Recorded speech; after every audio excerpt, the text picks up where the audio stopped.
I'm getting a little buzzed off of this, to be honest with you. Can we talk? Can we talk? Can we talk about how the world is falling apart? Can we talk about that for a second? Yes, dude. Like, where do we even begin? Like, honestly, like, where do we even begin? Like everything is fucked up on so many different levels right now. Like, I don't even know where to begin, especially for us, because we come from the United States. We're here in China, and given everything that's going on, if you know anything about current events, you know what's happening in the United States. Like, I don't even know where to begin. I guess, like, okay, fine. Like, let's begin at the race thing, right? Let's begin at the injustices for black people and specifically black men in the United States. Like, you start with that, and you see what's going on, and you see, like, still, even in this day and age, like, we think like racism is this like abstract concept for us who aren't, I guess, black or African American or in that community.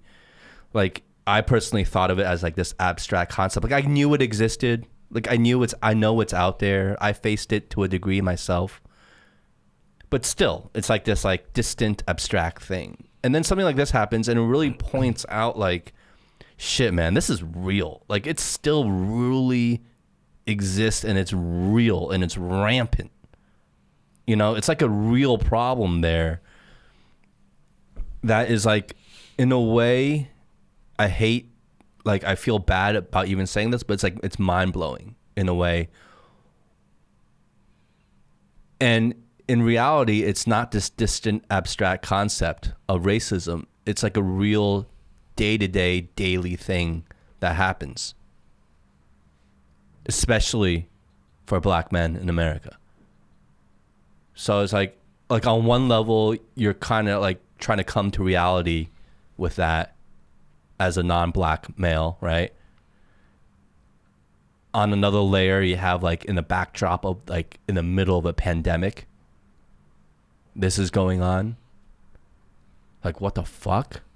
Like, at the exact time we're supposed to be social distancing, this happens. So people are talking about the second wave.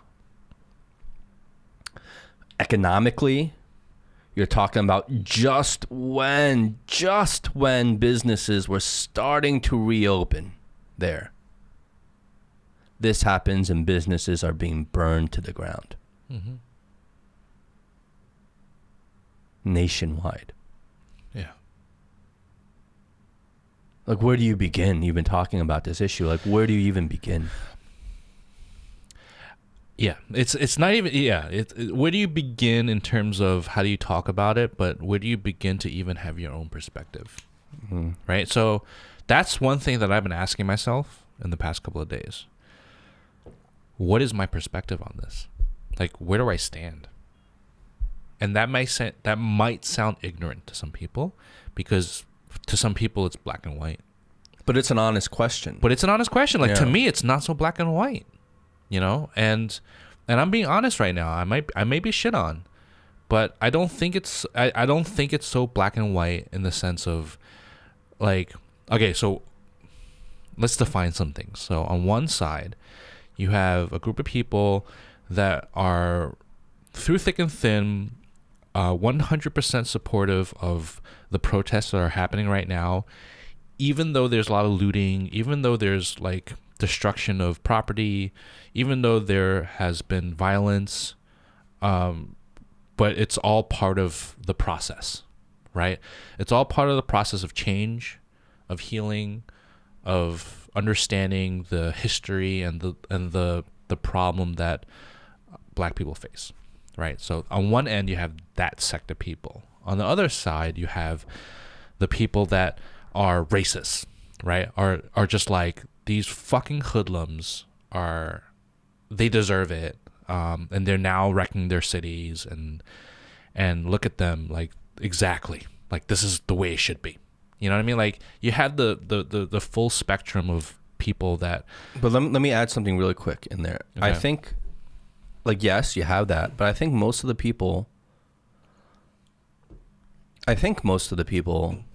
are not racist, right? Mm-hmm. And I think innately they support the root cause of the anger, the root origin of the anger, but they don't condone any of what's going on. They think it's like counterproductive, right? Mm-hmm. They think it's stupid. It's making their case even worse, but they're not necessarily racist at all. Well, that's the gray area. And that's where I stand right now. And I think most people probably sit in that area. But most people won't voice it. No, of course not. You know what I mean? Yeah. Because like I said, it's like you either with us or you're against us. Well, you have to virtue signal right now, right? Like, yeah, it's like fucking... Yeah, because, I'm only saying this because... I haven't like 100% really been catching up on all the details of what's going on in America because I'm busy here, but I'll read a little bit when I can. And I'll check out social media like Instagram and Facebook and like what my friends have been saying and like what they've been sharing. And yeah, I see it. I see that there are a lot of the most vocal group of people in my circle of friends are the ones that are the first group that I said that through thick and thin, they're going to support this movement no matter what. Right. And they're white people, you know? But then I feel like, is it really okay though? I've seen some articles shared where they say, yeah, the looting, the fires, the destruction of property, that's all part of the process because at the end of the day, we're talking about life here. We're not talking about material things. Right, and that's like one of the ways that they're saying that's okay because what they're doing is just trying to make a point because otherwise nothing's going to happen, and you know that this is how dire it is, you know. But then I don't know. I come in and I look at it and I'm like, get it, but you're fucking with innocent people too. Just like if you're black and you get, you know, like. What's the term in New York where you just like where they have like the random frisking? What's the profiling? Term? Not profiling. It's like what is it called? Where they just look random like. Oh, if you see something, say something. No, I forgot what it's called. Stop and check. Something like that. Something like stop and frisk. Yeah, something like that. You know what I'm talking about, right? Yeah. Where it's like really unfair. It's like really fucked up, right? And like I get it. I really get it. And just like they are innocent, a lot of them they're innocent. Well, a lot of these stores are innocent too. You know, like they think that they're targeting big conglomerates like Target, right? No. But you have ordinary people working there and like... A lot of them have been businesses of color. Yeah. And then you have small businesses family as well. businesses. You have small businesses as well. You have art galleries. You have like... I'm sorry. Like they are innocent too. Like where's the line? But look, we can come at it from so many different angles. We can break it down in all its minutia and say this is right, this is wrong. But I don't think the conversation is about right and wrong because, like you say, I don't think there is a right and wrong about it. There is both right and wrong, all mixed in, jumbled up, mixed together. It's just emotion getting exploded right now. It's just exploding right now. But I think like Trevor Noah said it the best, and I'm gonna paraphrase Trevor Noah in a little. He kind of like. On YouTube, he like filmed himself. Okay. And he gave a whole spiel. I'm paraphrasing just from what I remember, but I think he said it the best. And he was talking about like he was talking about like how people were criticizing like the looting and all this vandalism and all this chaos and self-destruction, right? Mm-hmm. People are like, where is that going to get you? That's not going to help your cause. Blah blah blah, right? Mm-hmm. All these things that we would think. Yep. And Trevor Noah was like, okay, well, let's take a minute here. Okay. Mm-hmm. We're talking about like society and the rules, and these are not like the looting and all this is not helping. But the reason why we don't do these things in society normally is because there is this contract that we sign with each other where you obey the rules and terms of this contract and everyone gets along and everyone can live a somewhat peaceful life. And that is the goal of this social contract that we all sign as human beings. That's why there's not like random acts of violence. That's why it's not like Mad Max out there, right? Yeah. It's a social contract we all sign. Yeah. Because we're all capable of violence and horrific things. Yeah. But we sign a social contract so we don't do these things. And everyone, for the most part, it's right? like a given. Yeah, right? you have your outliers, but for the most part, most people are, okay, we sign into this contract because it benefits everybody. But think about it this way. If you're like a black male and you continuously feel like you've signed this contract, but the other side is constantly tearing up this contract, is constantly defying the terms of this contract that you've signed, well, why do you have to keep going along with this contract? You're going to say, fuck it. You're going to tear it up too. And that's what is inciting this rage, this looting, this chaos, everything that's going on, is because there is no longer this contract with society that I have to abide to by anymore. Why do I have to be the law-abiding citizen and do the right thing, so to speak, when the environment and society that I'm living in is not obeying these same rules? So fuck it. I'm going to start looting. I'm going to start destroying things. I'm going to start doing everything because why? Because every day, this is what's happening to me. This is how I've been feeling. How you're feeling right now with me, like looting and everything like that, and just destroying everything. That's how I felt every day of my life when society has ripped up this contract and spit it back in my face, right, as a black person. So they're like, well, why do we have to obey this contract? So fucking, there is no more contract. There is no more society rules.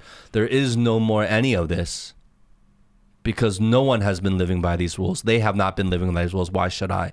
So this is what, like, and I'm probably doing a terrible job by paraphrasing Trevor Noah, but you can look it up. And he was basically saying that as like, we need to kind of back up and understand why this is happening. And it's easy to assign blame and to look at specific incidents and be like, that is so wrong. That is so right. That is so wrong. That is so stupid. But these things are happening regardless of what we think about them. Mm-hmm. So what's the point of like, oh, this is wrong, this is right, this is wrong? It's happening. So we need to understand why it's happening. And we need to understand, like, what do we do to move forward from it, you know? The whole signing blame thing, the saying that the signing judgment is a moot okay, point. so isn't that, but that's just anarchy though, right? It's like, okay, so if I'm gonna go with your whole, like, this social contract that we as human beings have all signed, yet certain races have quote unquote crumpled that up and got rid of it. So, well, then I'm going to crumple it up and get rid of it. That's anarchy, right? But that's like, two wrongs don't make a right. You know what I mean? Like, to me, in my opinion, that's not the proper way to do it. And if I'm going to specifically talk about looting, because to me, that's the biggest problem. Like, the biggest problem is looting. Like, that's self-gain, right? Self-gain. Mm-hmm. It's for not even about the greater cause. Right? I'm fucking stealing a TV because I want a goddamn TV, not because I want justice for Floyd.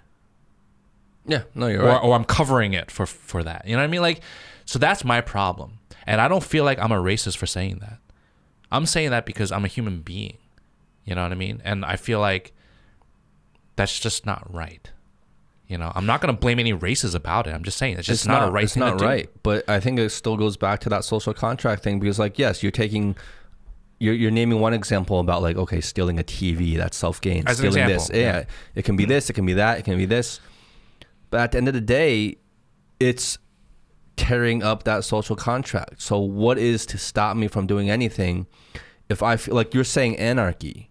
But I feel a lot of these people have felt like, well, the other side, whoever that other side may be, okay, it doesn't necessarily have to do with skin color, but maybe just the system in general that they live in, has been anarchy to begin with. And they've just been the victims of it for so long Where like, okay, well, fine, then I'm gonna play by those rules too. Okay, so this is one thing I definitely I do believe in, where the plight of let's say black people is a systemic problem.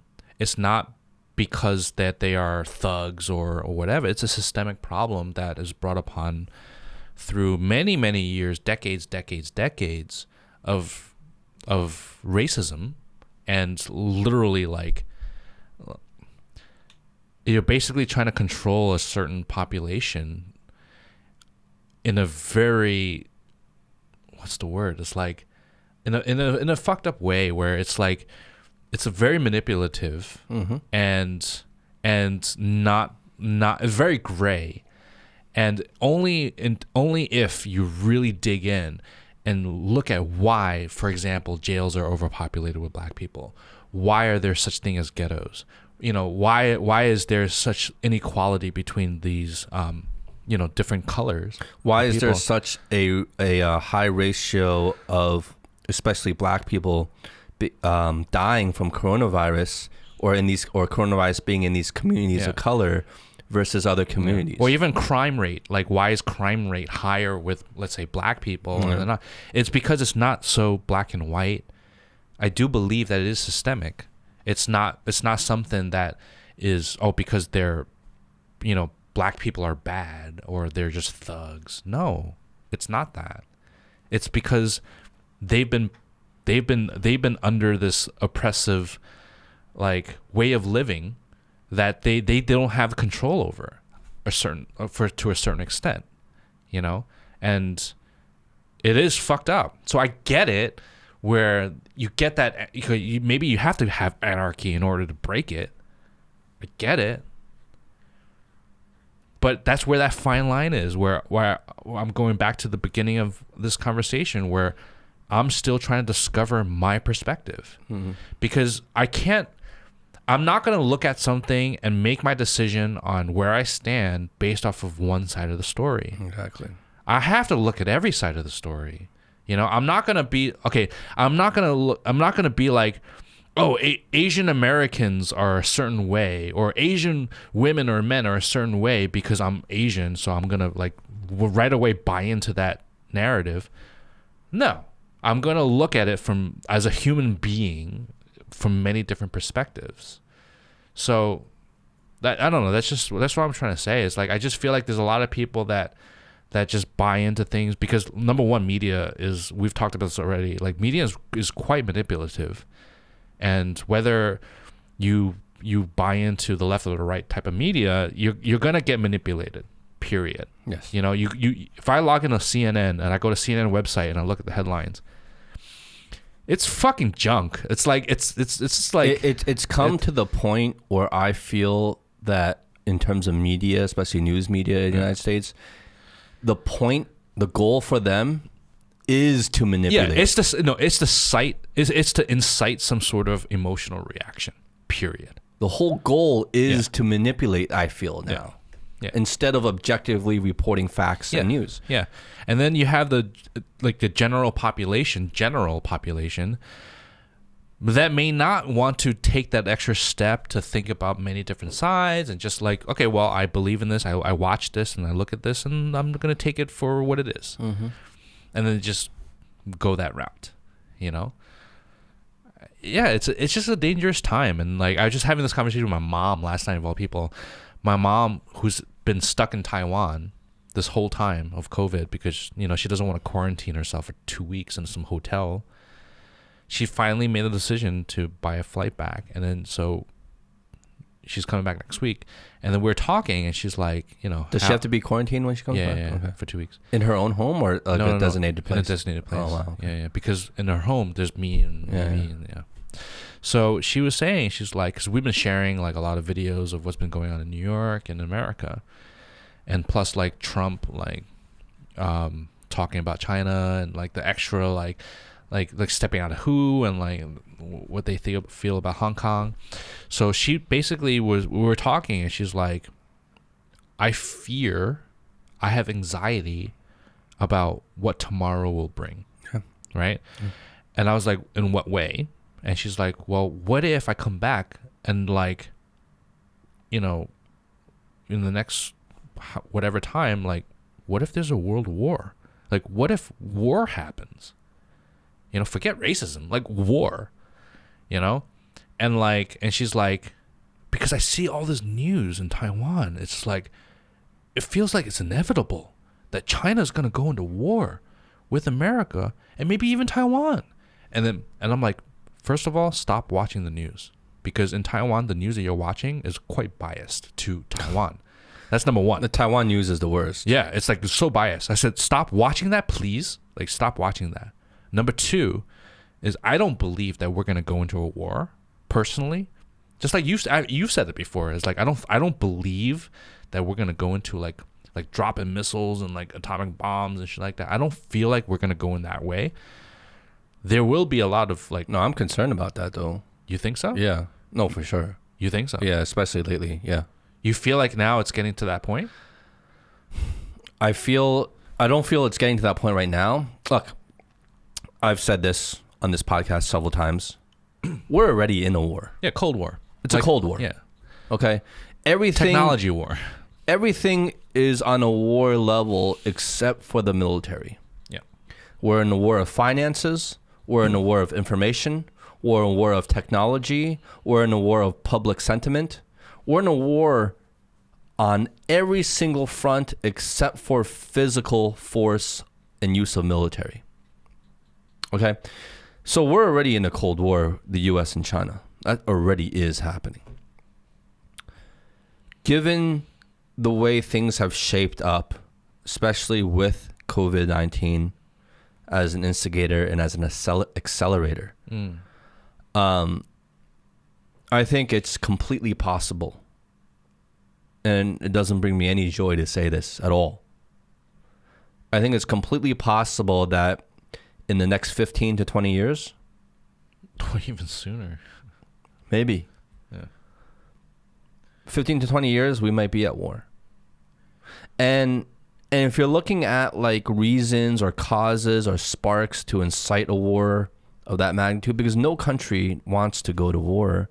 Like, most of us don't realize how codependent the United States and China are together, and how devastating it would be for both countries and the world for these two countries to go to war.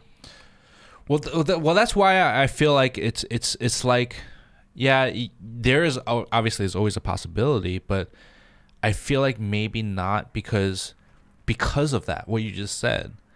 I mean, the way the global economy is set up now is different than back in the 1930s, where there was World War. It's very different. We're all interconnected now. Yeah, you know, we all need each other. Yeah, we all need each other. It's not so simple, you know.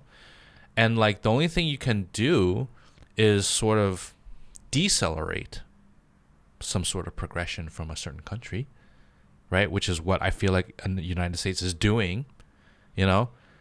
Whether that's right or wrong, I'm not going to talk about, but that's what they're doing. They're trying to decelerate China, period, for United States' own protection, right?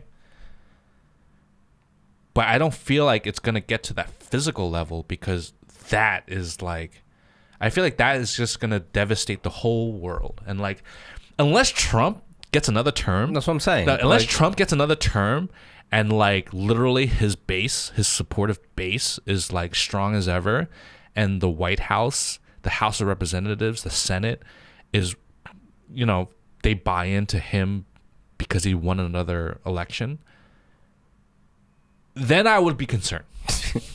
Okay, so that's my caveat, right? So like, if Trump gets another term, yes, I will become concerned.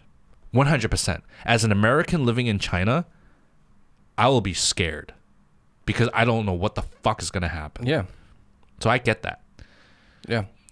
I guess I'm just trying to be ideal and like hope and believe that that's not going to happen. Well, like from like you're saying, like I feel like from an identity level, it's scary for us, dude. Because we can't go back to America because like we're from America, right? Yeah. We're from America, but as an Asian American, you're gonna get fucked.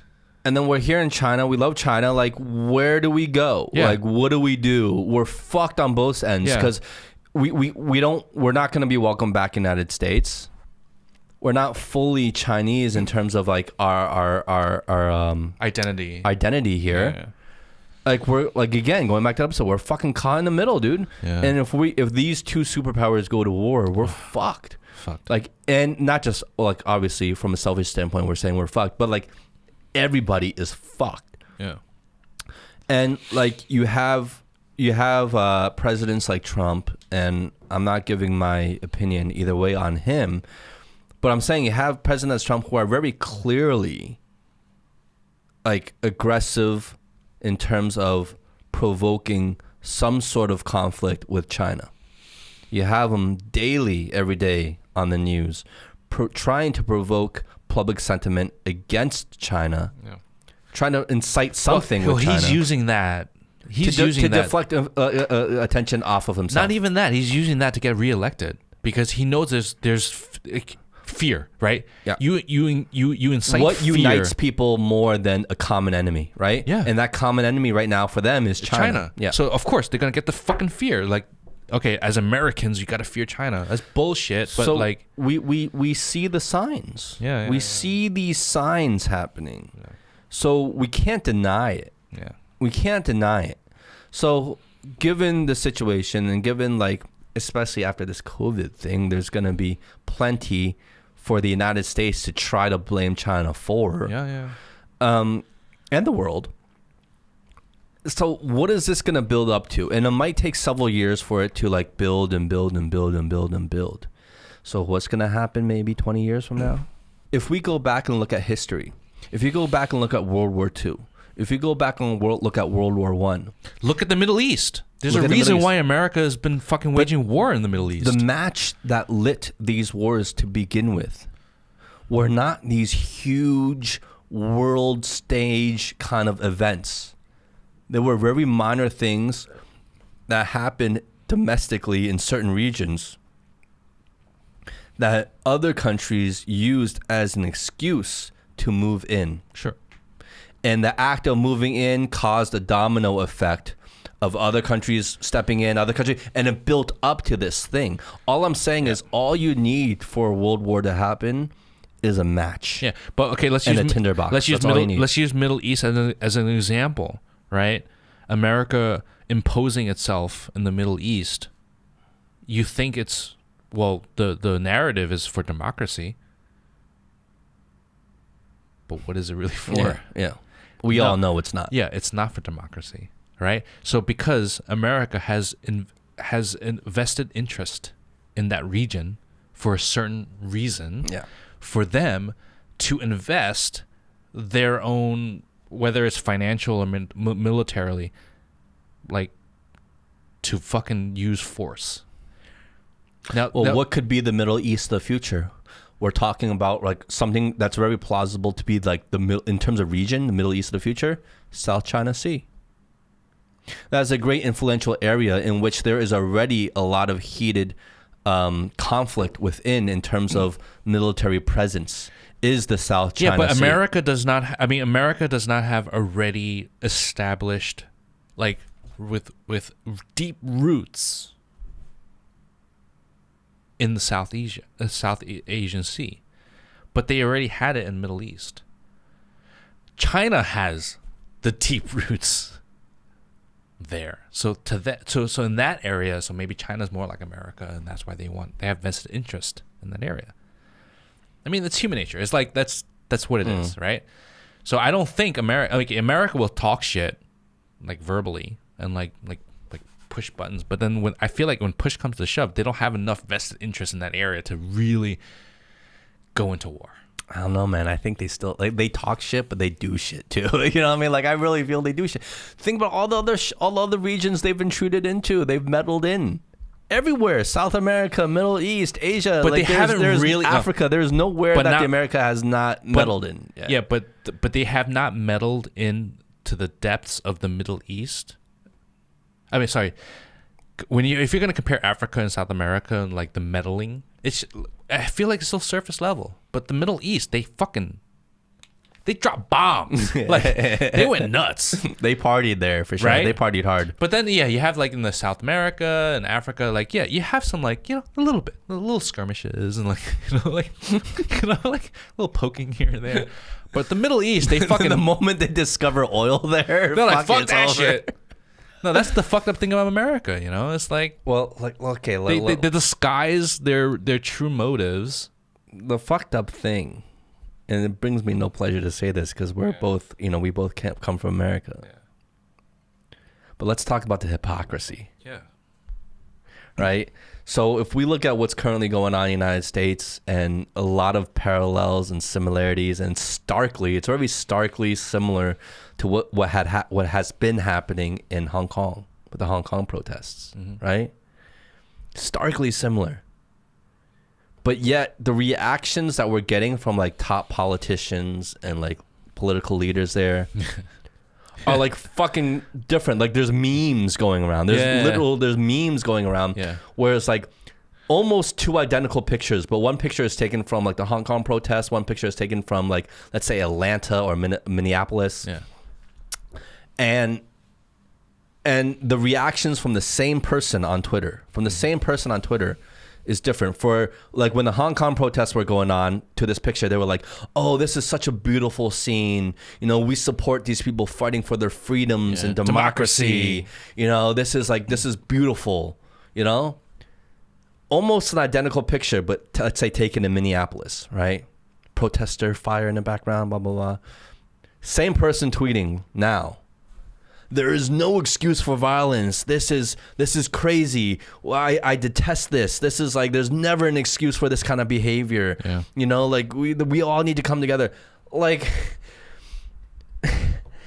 the hypocrisy and the agenda becomes so clear now. Like the political agenda becomes so clear now behind what these politicians say, But don't you feel like the older you get, the more clear a lot of this stuff becomes? Oh, it's right? crystal clear to me. What frustrates me is there are still some people that aren't, I don't believe are clear about this. But and that's still like, deny this. But that just goes back to like, I mean, you have this whole woke culture, right? People that are woke, they can see the reality. They don't see reality. I feel like what we're talking about right now is probably, I feel like is more woke, because I feel like what we're talking about right now, if we really want to get to the crux of it, is we're talking about human nature, right? Human nature, the way we are programmed in general, is no matter what you believe in, no matter what you want to do, it's all for a selfish reason. At the end of the day, that's why you have a term called agendas. Because it's survival of the fittest, right? So what does that mean, survival of the fittest? So if you're looking at Hong Kong, what's happening as an American, if you're living in America, you're like, okay, it's over there. Yeah, I support that. But then you come to your home and the same shit's happening. You're like, fuck that shit. That's horrible. Mm-hmm. Because in your own agenda, you want you want your own, like, it's almost like a control, right? Because it's easy for you to break down what's happening in your home, right? And have control over your voice and perspective, as opposed to your neighbor, where it's a little bit more distant and you have a little less control. So you can say whatever you want, in a way, you know what I mean? So yeah, that's just human nature. And I feel like one thing that I've realized is the older I get, the more clear human nature has become. Because when you're young, you just buy into society and you just go with the flow. And sure, you have your own identity and thought and stuff like that. But yeah, the older you get, you start realizing that, just like we said, media is bullshit, right? Humans in general are fucked up. There's a lot of fucked up shit out there. You just got to choose what tribe you're going to be a part of. But do you really? I mean, but isn't that going all back and feeding right back into the whole problem in the first place? Is the idea that everyone has to choose tribes? is the idea that it's always my tribe versus your tribe, this idea versus that idea, my political party versus your political party. Maybe. But let me paint a picture for you right now. Once again, maybe I'll get shit on for saying this, but I'm just going to say it. You have, from an American perspective, you have the left and the right. You have the ultra conservative, you have the ultra progressive. You have both sides, right? And I've been saying a lot recently that I feel like I'm caught in the middle because I can see both sides for, certain aspects on both sides without being specific. But let me paint a picture right now. Would you be against a landmass, and we'll call it a country, unnamed, where in that country, the people living in it all buy into a certain frame of mind or certain belief system, and you kind of live in that, let's say, utopia. Let's call it utopia for now. And if you have other people that, let's say, don't buy into that frame of mind, and they're not allowed to come in, right? Would that be okay? Would that be an interesting way of living? So it's just a question. I know, it's just a question. To boil it down, correct me if I'm wrong, you're saying, could segregation work? Yeah. Right. Because I feel like that's where we're heading towards right now. The conversation between Brexit, even with Trump being in political power, it's just a conversation right now, right? Is segregation? Are we heading back towards segregation? Because we're so divided, whether it's politically or racially or whatever way. We're always so divided anyway. It's part of our nature. Yeah. Would it just be better for everyone if we were to live all amongst our own people with similar ideals and beliefs? Oh. If you were a white supremacist, you live only with white supremacists. Utopia of white supremacists, right? And that's your Is world. that where we're heading? I mean, I don't know. Or if you believed in this, that's all the people you engage with. You lived on a continent of all those people. Yeah, maybe you have a continent of like a country of just diversity, and it's just open-minded people just live happily together. Yeah. I don't know. You just have you have a whole bunch of hippies just living on one end. But don't you feel like that's where it's heading towards? Kind of. I get you on that. I get you on that. I don't know. Maybe would that be right?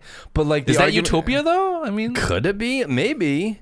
But do you think eventually it'd just be part of human nature that even within that sect of people that are all, let's say, from a macro level like-minded, right? They would find micro issues within themselves to fight over, and more factions, more subdivisions would be created amongst them. It just gets even more extreme. Well, yeah, it just keeps, it's exponential, you know what I mean? You keep trying to divide the atom, right? You divide it, and then you divide that, and you divide that, and you divide that. Where's the end? Yeah, there's no end. You keep as no matter how small it gets, you can keep dividing. You have a little island of pedophiles. That's it. But even within that island of pedophiles, you have different political beliefs within those pedophile groups, right? Gay pedophiles, straight pedophiles, and you have where's the end? You have these race wars between the pedophiles, where's the end? These political battles, right? Asian, yeah. It's and they keep subdividing. Right. Where's the end? Where's the end to it? Where's the end? Yeah. You're right. But it's food for thought because the way we were talking about the way the whole world is heading towards is segregation. It's tribalism. My type of people are gonna stick together with my type of people. But where is the end, right? So we don't live in a world where we are going to be segregated, because where is that end? Where is that end? What is segregation as a definition? It's limitless. It's limitless because most of us want to jump to thinking, racial segregation, but that's not what we mean. When we say segregation, it could have nothing to do with race and everything to do with just your own beliefs, right? So if common thought. That's it. If you're like-minded, that is your own people, whatever skin color you are, and you segregate people by those, which we're already doing on our own anyway. Already, look around you. How many of your friends and close people that you hang around with all the time are like-minded? And how many of those people are completely like stand for something that you don't stand for personally? Can you name one? Probably not. Well, if that was the case, it would be quite vanilla, and that's not realistic. But the whole point is we're already self-segregating by our own beliefs anyway, because we tend to hang out with people that are like-minded and share the same beliefs than we do and same principles we do, right? We do that on our own already without any help. So we're already self-segregating. So maybe there is something to what you're saying. Maybe that is human nature to be segregated. And instead of trying to all force us together to sing Kumbaya. Yeah, exactly. Live in harmony. Yeah, live in harmony. Maybe that is not the reality of life. Maybe there is no such thing as universal harmony. Maybe human nature is to be in constant conflict with each other. Maybe that is just the organisms we are, right? Like, you know, take religion and everything out of it. Like, maybe that is just the natural organisms we are, to be in constant conflict with each other. I do believe that is part of human nature. I do believe it. But I don't want to accept it. I feel like as a modern human being, I don't want to accept it, because I feel like that there is enough people out there open-minded enough that we can live together. You know, I want to believe that. But at the same time, you have, like we were talking about, you have this growing population of people that maybe don't want that. You know, what do you do? So that goes back to that utopia I was saying. Like, what if you had a country and an island? Let's call Mars. What if Mars, you're only allowed to go to Mars because you've written a contract saying that you're open-minded, loving of all people, and that's the way you live? Would that be a utopia? No, because that wouldn't be specific enough. Because I feel like 99% of us would be able to be, oh, I'm loving of all people. Like, who amongst us would not be able to say that? None of us. So, okay, so let me break it down for a second. So you're saying... But we have so many other differences. Is it human nature to always have conflict? That's what I'm saying. And because of always having conflict, you're always going to have that layer after layer after layer of segregation. Segregation of thought. Yeah. Segregation of anything, right? Yeah. Like, it might not be human nature to always be divisive and segregated. But it is a fact that there will always be something to be segregated about, to be divisive about, right? Whether it's in our nature or not, there is always something, right? So let's say we can all agree that, like, we don't care about skin color. Racism is not a thing for us. And we all live amongst each other. All these non-racists live together happily because no one cares about their skin color in this community. There's going to be something else. Yeah, something else will come up. There's going to be something else. Yeah. It's going to be, okay, maybe have your carnivores on one side and your plant eaters on another side. Yeah. Maybe you have different political agendas and views. Yeah. Maybe you have different thoughts on birth control. How to raise your children. Yeah, maybe you have how to raise a child. Maybe you have different thoughts on education, on the use of like weaponry, or like whatever it is. Like it's infinite. It's infinite. Exactly. It's infinite and it's exponential. There will always be something to be divisive about. So even if it isn't in our nature, there's always something that is going to feed that instinct regardless. Yeah. Because there'll always be an issue that we might not come to agreement about. And there is no way you can keep segregating populations based on these things, right? These categories, because it's endless. So in that respect, we're always going to be divisive. We're always going to be arguing. But it's okay it's not, I'm not saying it's not okay. It's okay to do that, but it's okay to do that as long as you can approach it with some sort of frame of reference and context, I feel. Okay, so can we just, I mean, it's two of us right now. Can we just agree on a certain statement? Okay. Can we agree that maybe life would be better if we were just a bit more cognizant of differences, open to, you know, different cultures, and that's as far as you take it, right? It's like just being open to differences. That's as far as you take it. Like if the general public could somehow live that way, I feel like a lot of conflict would be reduced. The problem is a lot of people will say they can live that way, but they won't take it to heart. Like when you say, because I know, like for the listeners listening, when you say like, oh, we can be open, they might think that as a very generic saying, like, oh yeah, of course you can say open. Like, what is he talking about? Like, of course I'm open. No, but like you're thinking on a deeper level of like truly open, really being able to step outside of yourself, right?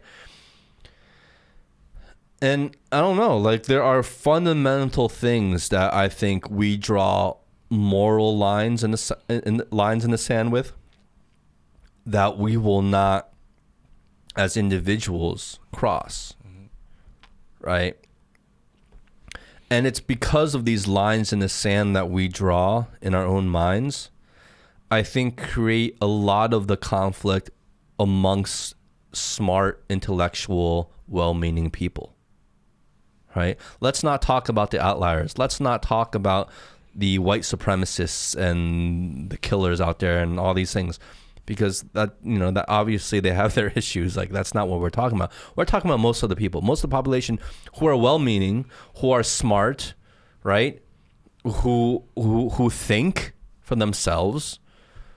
But even amongst them, even amongst us, who we think are like just like us, me and you, like we think we're smart, we think we're open-minded, but even amongst us, we come to moments where we are divided. Mm-hmm. So what do you do? Like what do you, I don't think it's a point of argument to try to convince the other side necessarily. Maybe it's just about going about your own life and just knowing just that, be respectful, just right? knowing that there are people that are going to defer from you on your core principles. Yeah. And just accepting that. Yeah, You're just like, okay. to be respectful of that. Okay. Like you live your life and just be respectful that there's going to be a lot of different people out there, a lot of different cultures, a lot of different. Like I think a good portrait of that, in the sense of like our mindset and being brainwashed in a sense, if we can go back to the political world, is that of like the idea of a democracy and communism. Because that to me has always been like the clearest picture of like this divide of like morality, like I'm doing air quotes, morality, is this idea of like, you know, well, let's go, like we were talking about the Hong Kong protesters. I talk about the Hong Kong protesters, right? They're fighting for democracy, which is fine, right? I support their freedom to protest that and to fight for that. Although I don't personally agree with a lot of the stuff that they want and share and the bigger context of the political structure of everything. But, you know, that's my own personal thing. But I support their right to peacefully protest and fight for that. But what it comes to mind is like you draw this line in the sand and you have these moral definitions of this and that. And everything is black and white, and it's either 100% good or 100% evil. And the whole idea of like democracy, we're brainwashed in the United States to think like democracy is freedom. Democracy equals freedom. Democracy equals justice. Democracy equals good. Democracy equals the light. And we're brainwashed in the United States to think communism equals evil. Communism equals like control and authoritarian and dictator. communism equals the red, communism equals all these like bad things, right? And we're raised to think that way amongst those two lines, and there is no in between. There's no gray area. One side is one side, one side is the other side, and that is it, right? But I think given current events, it highlights the fact that, look, whether you're a communist, you live in a communist system or a democratic system, the battles and fights are still the same. Right now, the people in the protesters in Hong Kong are trying to fight, let's say, for their quote unquote freedoms, for democracy, right? They for all these things that they put out there. Like, we want to be free, we want to be autonomous, we want to be, we don't want to be like under this like oppressive regime, right? Like, that's what they think. Mm-hmm. And so they're fighting for that. On the other side, you have people who live in the probably most democratic system, known democratic system in the world, which is the United States. Supposedly the most free country in the world. But what are they fighting for? Right now, those protesters are fighting for exactly the same thing, just under under a different context and a different scenario. Mm-hmm. They're fighting for their justice.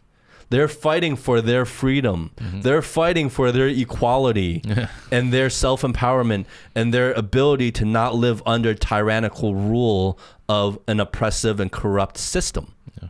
Ain't that ironic? Ain't that ironic, right? And these are the same people that the Hong Kong protesters are trying to reach out to. This is the country the Hong Kong protesters are trying to reach out to for fucking help. Like, it's mind-blowing. Right? Like, it makes you think, like, okay, well, what the fuck? Like, what are we all thinking, people? Like, everyone just calm the fuck down.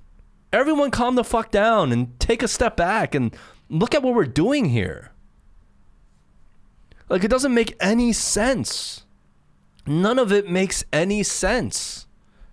We're all fighting for the same things, yet we think each side is better than the other and this and that, and one system is better than the other. We're in two dramatically different cultures. We're in two dramatically different systems, political systems, yet the people are still fighting for all the same things. So what does that say? Maybe it's not about that. Maybe it's about something else. Maybe the political systems aren't the things to blame here. Are you saying that a democratic system cannot be just as corrupt as any other political system? It can be, and it is. So what the fuck are we talking about, everybody? Yeah, I think I'm sorry to go on a rant. Yeah, but, if we worked up. I know. If we want to go down that path, I mean, I feel like it's going to open up a lot of different talking points, even like conspiracy talking points. But I don't think it's like we should open that. I know, but do you hear what I'm saying? Though? But I get it, and like that's where it goes back to what I was saying before about the older I get, the more clarity I feel. Because using my own life experience and judging like action and reaction of life events, I start to see patterns. And these patterns all equate to one thing, which is control. And where does control go through? Control comes through media at the end of the day. Media is the biggest weapon any country has right now. Yeah. So it doesn't matter if you're democratic. It doesn't matter if you're socialist. It doesn't matter if you're communist. Media controls all. Doesn't matter what you're doing. All right. So on that note, let's just cheer. Fucking media, dude. Yeah. No, but it's true. Yeah, just have, I think at the end of the day, just have some, we talked about this, like have your own thought, do your own due diligence, don't take anything for what it is, and always challenge everything. I feel like that's a good school of thought to have. Like always, anybody, doesn't matter if it's media, your mentor, your friends, your family, anybody that tells you anything, question it. I agree with that. And on top of that, I would say that everybody, every country, every system, every group has a motive. Oh, yes. They have a motive. They have an agenda. And So know that. And know that. And know that that's why they're telling you Yeah. whatever they're telling Yeah. you. Know There's that. a motive. Exactly. So that's why I said question. Question it. And make your own decisions from there. And if you still want to make those decisions, hey, man, more power to you. Yeah, you can agree. Cheers, Howie. Cheers. We got a little deep in there. Yeah. Like, how can we not, man? Like, given current events, like, how can we not, like, talk about this shit? Like, I think this is the centerpiece of everything that's going on within the backdrop of the virus. Within, like, especially in our context, you know, we're seeing, like, you know, what's going on in Hong Kong, and then we see what's going on. You know, what's really crazy is, like, I feel like the United States have mirrored the events in China in this year. Like, 2020 has been a cursed year. Like, it's been such a fucking cursed year. Every crazy thing, from Kobe Bryant to COVID to this to the shootings to the fires in Australia to everything. Brazil, the rainforest. It's like every calamity has converged on this year. It's fucking crazy, man. Yeah. So, like, to talk about it in a kind of like context, I think is necessary right now. It's necessary to look at it and be like, okay, well, hey, let's get some scope here, guys. Yeah. Yeah, it's necessary for our own, I guess, mental health. But, I mean, at the end of the day, it comes back down to the general population. I mean, how much do you care? Right? How much does the general population care? Just like you talk about America voting records. I mean, if everybody cared, I mean, the voting would be over 300 million people voting. But instead, you have like 2% of the population voting. You know, like, most people don't care. Well, is it they don't care, or they don't have faith in the system? Yeah, I feel like that they go hand in hand, right? They don't care because they don't have faith in the system. You know? Yeah, once again, we're opening up another can of worms. Like, we can just keep going down that path, but... And these people, given current events, you know, I think this is a conversation that a lot of people are having worldwide, and especially in America probably right now. A lot of people are angry. Some people are scared. Some people are frustrated. I think a lot of emotions going on, and I think we just need to take a step back and look at it and really think for ourselves and try not to be influenced by the media, by all the chaos that's going around you. And let's look at it from a macro perspective. And this is so cliche. This is so stupid. I know. This is so kumbaya. But, like, we really need to come together. I mean, like... Well, I think also, just to add in, I don't want to, like, you know, break what you're saying, but it's having a dialogue, right? Like, just like you and I, we're having a dialogue. Of course, we have a lot more similar perspectives, but you have dialogue with people that don't have a similar perspective, because empathy is being able to understand the other person you're talking to and why they're saying what they're saying. No matter how much you disagree. Yeah, you have to have a certain amount of empathy, because otherwise there's no progression. Yeah. Right? And if you're not going to have progression, then why even fucking do anything? Like, life is about progression, you know? I don't know. All right, Howie, cheers. Cheers, Justin. All right, guys, I hope everyone is safe. I hope everyone's staying healthy. And, you know, I love you all. Again, you know, I hate it ending on this note like this. So, like, I don't know how else to end it. We're just gonna keep drinking this whiskey. I love you all. We're gonna keep drinking. We're gonna wish for peace. We're gonna wish for open-mindedness. You know, and that's the only thing you can do. All right, guys, keep fighting the good fight. I'm Justin. And I'm Howie. Peace, guys. Peace. Bye. The rising sun will see.